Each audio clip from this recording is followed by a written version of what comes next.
ไกลหัวใจยังห่วงหาโอ้แก้วตาอยู่อย่างไรแต่ใจยังหักมัน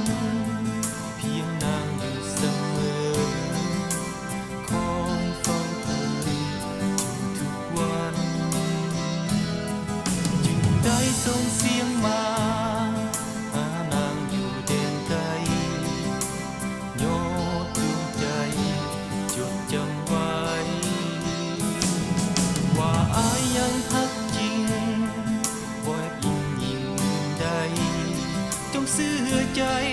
อายนะคนดี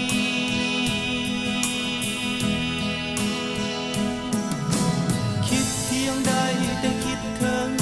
ข้านึงอยู่ทุกเวลาฝันก็ได้แต่ฝันหาว่านางอยู่เคียงข้างกายใจว่าจะลืมเมื่อวันที่ผ่านมาคอยเฝ้าและเรียกหาน้องมาอยู่เคียงข้างเลย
ฝันหา